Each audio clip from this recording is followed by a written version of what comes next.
Sí, ¿Qué pasó, mi gente? Como siempre, espero estén todos muy bien. El día de hoy, continuando con esta pequeña serie sobre el universo de Dead Space, hablaremos de los necromorfos, los principales antagonistas de esta excelente saga de videojuegos. En este video analizaremos a esta especie desde un punto de vista fisiológico e histológico para entender cómo funcionan, cómo toman forma a partir de tejidos muertos y cadáveres, así como los cambios que sufre el cuerpo humano durante el proceso de transformación. Dicho esto, pongámonos en contexto. Los necromorfos son una especie extraterrestre extremadamente hostil cuyo origen y existencia está directamente ligado a las efigies, de las que ya hablamos en el video anterior. sí, es el vídeo anterior ya lo habíamos visto, por eso no he dicho nada ahora.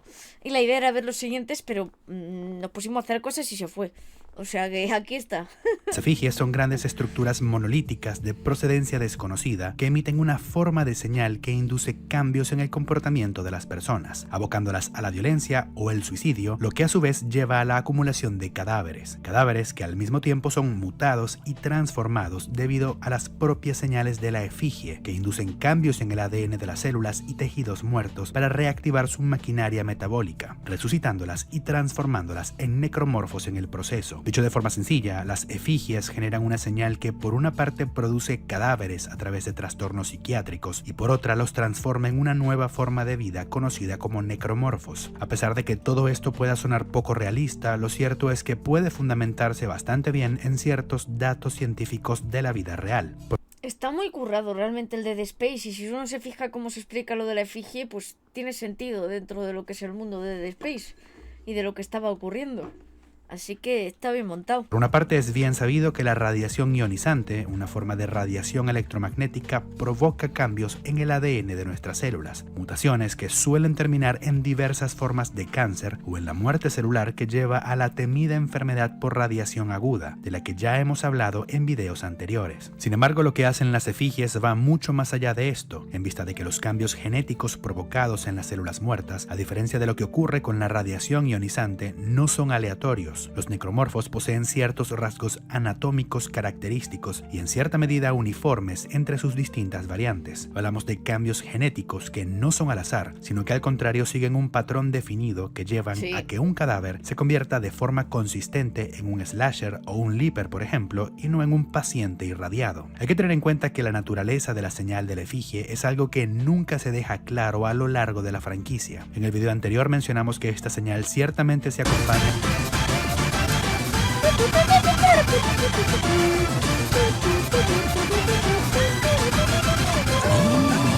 Parael Bioshock Eris Kurkurkurrin. A ver, me lo voy a apuntar y en cuanto se termine el vídeo lo pongo. Muchas gracias, agradece mogollón.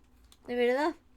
de ondas electromagnéticas, pero estas no son ionizantes, y además ciertamente se acompaña de ondas electromagnéticas, pero estas no son ionizantes, y además también se acompañan de ondas gravitacionales, y aun cuando se contiene a la efigie dentro de instalaciones blindadas ante todo tipo de radiación, sus efectos de igual forma se hacen sentir por fuera de estas medidas de contención, así que cualquier... Es que era algo que no podían contener, pero ellos pensaban que sí podían y que incluso estaban ayudando, ¿y no? Era que sean los mecanismos físicos mediante los cuales la efigie altere el ADN, estos por una parte no son completamente detectables para la tecnología humana y aparentemente involucran a más de un tipo de onda o partícula desconocida. En resumen, no se trata simplemente de una piedra gigante radiactiva, sino de algo mucho más sofisticada. Pero dejando esto de lado, lo más difícil de explicar sobre el proceso de creación de los necromorfos es que cualquiera que sea la naturaleza de las señales de la efigie, estas solo son capaces de afectar el material genético de tejidos y células muertas. Y para poder explicar cómo es esto posible, primero que nada hay que entender qué implica la muerte celular. Cuando hablamos de muerte celular, generalmente nos referimos a dos procesos principales, la apoptosis y la necrosis. La apoptosis, por una parte, es la muerte celular programada, que podría entenderse como una forma de suicidio celular. Es un proceso en gran medida ordenado en el que las células degradan parte de sus componentes, fragmentan su ADN y empaquetan sus restos en cuerpos apoptóticos que pueden ser removidos fácilmente por otras células. A pesar de que este proceso también sea conocido como muerte celular programada, no quiere decir que la apoptosis no aparezca como respuesta a un daño o un agente agresor. De hecho, una de las principales medidas de defensa que tiene nuestro cuerpo frente a los virus es inducir la apoptosis de células infectadas para evitar que sean usadas por el virus. Al mismo tiempo, la apoptosis es uno de los principales mecanismos implicados en el daño provocado por la radiación. La radiación induce la apoptosis de las células afectadas. Y en contraste con este proceso tenemos a la necrosis, un tipo de muerte celular más traumático y desorganizado, en Que os sonará mucho más. el cual la membrana celular pierde su integridad estructural, el ADN también se fragmenta en cierta medida y el núcleo celular se disuelve, un proceso conocido como cariólisis. La necrosis, a diferencia de la apoptosis, no termina con cuerpos apoptóticos fáciles de manejar, sino con la salida de los contenidos de la célula al exterior. Algunos de estos contenidos son las propias enzimas digestivas de la célula, lo que puede empeorar aún más los daños. Dicho esto, hay que tener presente en primer lugar que la apoptosis y la necrosis no son los únicos mecanismos de muerte celular que se conocen. Existen otros como la necroptosis, la autofagia y la piroptosis. Y en segundo lugar, si se dan cuenta, la muerte en realidad no es un estado, sino más bien un proceso. Y en este sentido, la muerte celular puede tomar de unos pocos segundos a horas e incluso días para completarse, dependiendo de la causa del daño y del tipo de muerte celular. Y sería justo dentro de esta ventana de tiempo, cuando el proceso aún no se ha completado, que las efigies podrían ejercer sus efectos transformantes sobre las células. Sin embargo, Claro, y por ahí aprovechan a fines para de mutar. explicar el origen de un necromorfo, lo más importante a tener en cuenta de todo este proceso es que cualquiera que sea la causa de muerte de una célula, uno de los resultados siempre será la fragmentación del ADN. El material genético de las células se separa en partes de tamaño variable que podrían ser reorganizadas para crear una nueva secuencia de ADN, un nuevo genoma y por consiguiente un nuevo organismo. A nivel de biología celular, este nuevo material genético creado por la efigie a partir de fragmentos podría usarse para la síntesis de nuevas proteínas capaces de reactivar el metabolismo celular, resucitando a fines prácticos tejidos muertos. El problema en este punto es que las células que han entrado en proceso de muerte pierden una buena parte de su capacidad para sintetizar nuevas proteínas, por lo que aun si la efigie forma un nuevo ADN, no hay forma de que éste se exprese. Sin embargo, podría haber una explicación. Para que una célula lleve a cabo sus procesos metabólicos y esté técnicamente viva, necesita de enzimas, que son las moléculas encargadas de catalizar las reacciones químicas de nuestro cuerpo, y las enzimas son casi siempre proteínas. La información necesaria para que las células sinteticen a estas enzimas proteicas está guardada precisamente en el ADN, que debe ser transcrito a ARN y de allí traducido a una proteína funcional, un proceso complejo que en una célula moribunda difícilmente puede ocurrir. No. Sin embargo, hay enzimas que pueden saltarse estos pasos y que no tienen que pasar por todo este proceso de conversión, las ribosimas y las desoxirribosimas, Y por eso deben de mutar de esa manera. enzimas que a diferencia de la mayoría no son proteínas, sino ARN y ADN respectivamente. Es decir, son enzimas hechas del mismo material que compone a nuestros genes. Y así, siguiendo la premisa de que las efigies reorganizan el material genético de las células que se encuentran en proceso de morir, una parte de ese material genético podría ser convertido en ribosimas y desoxirribosimas para restituir las funciones metabólicas de las células sin tener que depender de la propia maquinaria de la célula moribunda, lo que a efectos prácticos equivaldría a resucitarlas. Así que para ponerlo en pocas palabras, las efigies afectarían al tejido y a las células muertas porque sus efectos dependen de la fragmentación del ADN que conlleva la muerte celular, para así reorganizar el material genético por una parte en la forma de ribosimas y desoxirribosimas para revivir a la célula y en otra parte en la forma de un nuevo genoma, el genoma de los necromorfos que le dará forma a estas criaturas. El problema Por eso digo que mutan, pero a mal. O sea, no es que revivan como tal, es que directamente está mutando. con esta hipótesis es que, en realidad, en una persona adulta sana mueren miles de millones de células todos los días como parte de los procesos de reemplazo normales de nuestros tejidos. Y por tanto, en teoría, no sería necesario estar muerto para convertirse en ソーカエリスダープ Gracias por los gritazos, sí, es que es así. de nuestros tejidos, y por tanto, en teoría, no sería necesario estar muerto para convertirse en un necromorfo. Ahora, esto podría tener varias razones. Una muy importante sería el sistema inmune, pero creo que la más relevante a fines de este video es que el proceso de transformación de los necromorfos está, por lo menos en parte, atado al tamaño y la masa del cadáver que se va a transformar. Es decir, que la cantidad de biomasa disponible condiciona el proceso de conversión. Por un lado, tejidos tejidos sueltos pueden convertirse en swarmers, pequeños cadáveres por otro tienden a convertirse en lurkers, ya sea el origen de estos un perro o un bebé humano, Claro, es que depende también. mientras que personas de tamaño promedio tienden a convertirse en infectores, slashers o leapers, es decir que la morfogénesis de los necromorfos depende de la biomasa disponible. La morfogénesis es el proceso mediante el cual un organismo o un tejido adopta una forma determinada, y los procesos morfogénicos están condicionados por interacciones de célula a célula que tienen que estar relativamente cerca para que éstas puedan llevarse a cabo. Con esto en mente, las células muertas que se sueltan esporádicamente a lo largo de nuestro cuerpo todos los días no pueden convertirse en necromorfos al no poder llevar a cabo estas interacciones morfogénicas que requieren de una masa celular mínima y de proximidad. Los procesos de morfogénesis en el ser humano involucran a proteínas con nombres pintorescos como la proteína Sonic Hedgehog, nombrada en honor al personaje de videojuegos ¿Qué dices? ¿En serio? de Sega, y la forma en la que funciona precisamente esta proteína podría ser una buena explicación para cómo la efigie decide en qué clase No puede ser, qué cachondos los científicos. de necromorfo se transforma cada cadáver. La proteína Sonic Hedgehog actúa durante el período embrionario de nuestras vidas, que es cuando ocurre la morfogénesis humana, y su función es darle forma a nuestro sistema nervioso central, entre otras cosas. Ah, mira, qué curioso.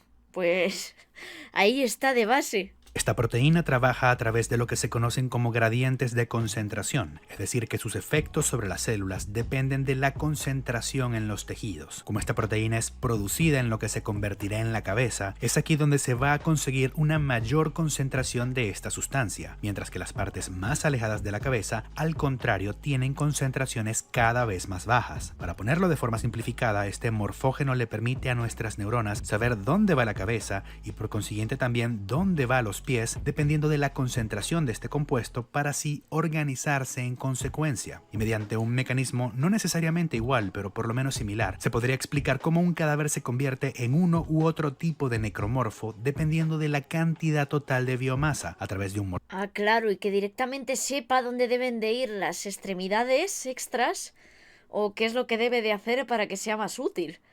O sea, directamente lo mismo, simplemente que es otro rollo diferente que afecta a cadáveres. morfógeno que sirva como sensor para determinar la cantidad de tejido disponible a transformar. A mayor biomasa, mayor producción del morfógeno y por tanto variedades de necromorfos más grandes. Y luego el que nos seguía todo el rato realmente había estado con experimentos y demás, por lo tanto, aparte de tenerlo de la efigie, tenía un plus, que es que habían estado experimentando. Por eso era tan, por así decir, que resistía demasiado, o sea, no había manera de matarlo. Era todo pico pala. Supuesto que, tal como en la vida real, no interviene solo un morfógeno durante nuestro desarrollo, No sé si hablará de él aquí o en el siguiente. podría esperarse lo mismo en el caso de los necromorfos, e incluso podrían intervenir otros factores como la ausencia de gravedad, por ejemplo, que suele resultar en la formación de leapers. Sin embargo, no todos los necromorfos son creados de la Ah, claro. Por eso directamente no tienen piernas, porque les es mucho más fácil moverse sin gravedad. misma manera. Mientras que la efigie se tarda un poco para comenzar a resucitar cadáveres y la transformación puede tomar algo de tiempo, los infectores, por su parte, pueden transformar a seres vivos y cadáveres directamente y a una gran velocidad. El proceso es lo suficientemente rápido como para provocar la liberación de una alta cantidad de calor, un subproducto del elevado número de reacciones químicas, al punto que la piel puede llegar a ulcerarse e incluso desprenderse completamente de la víctima. La rápida transformación provocada por los infectores se debe a que estos inoculan una secreción cargada con una alta cantidad de células necromórficas modificadas, que según describen los científicos de la Ishimura, se encuentran en un punto medio entre una célula y un virus. No se aportan detalles Un punto medio, joder.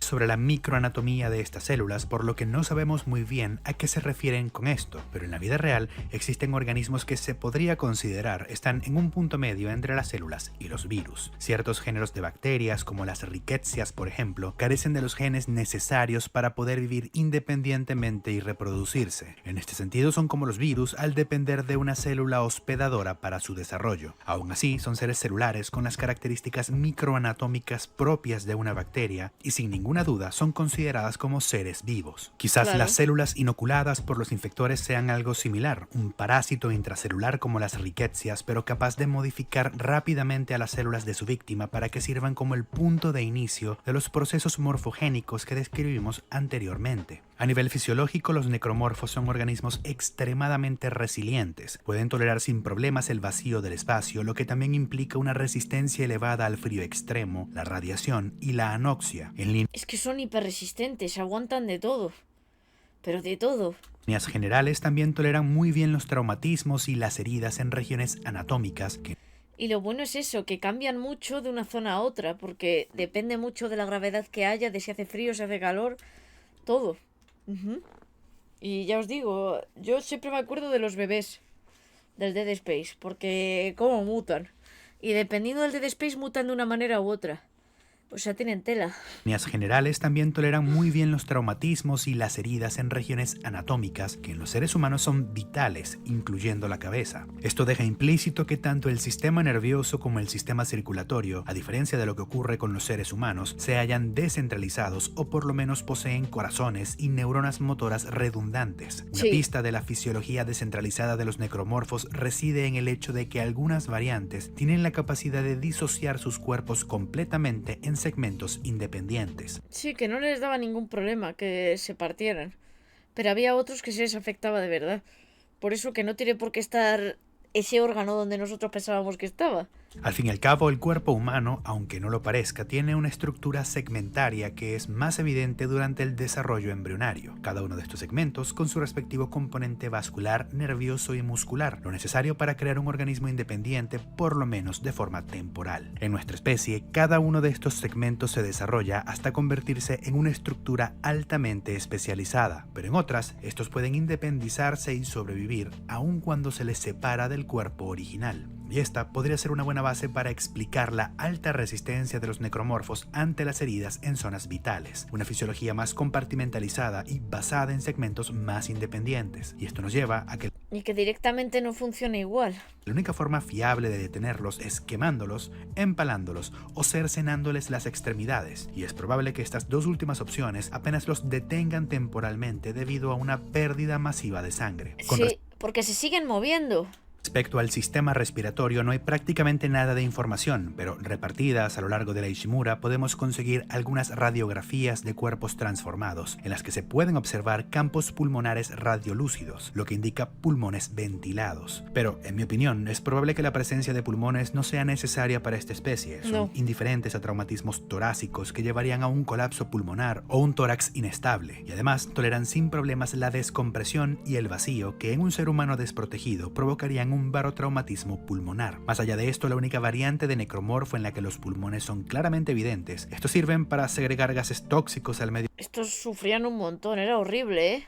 ambiente más que para absorber oxígeno, por lo que puede que los pulmones involucionen con el tiempo en otras variantes de necromorfos y que el intercambio gaseoso ocurra en otros órganos y sistemas, como en el sistema digestivo o en lo que quede de él, porque otro rasgo distintivo en la fisiología de esta especie es la reestructuración generalizada del músculo liso, que es el tipo de músculo que compone a nuestras vísceras. Algunos necromorfos transforman este tipo de músculo en nuevas extremidades, como en el caso de la cola de los Leapers o la probóscide de los infectores, que se derivan en mayor o menor medida de parte del tracto gastrointestinal. En otras variantes, las asas intestinales se convierten en estructuras secretoras que funcionan como armas a distancia. Sí, que por eso tiraban como una especie de veneno. Pues realmente era lo del estómago, directamente. O sea, es que está muy bien pensado. El Dead Space está muy bien hecho.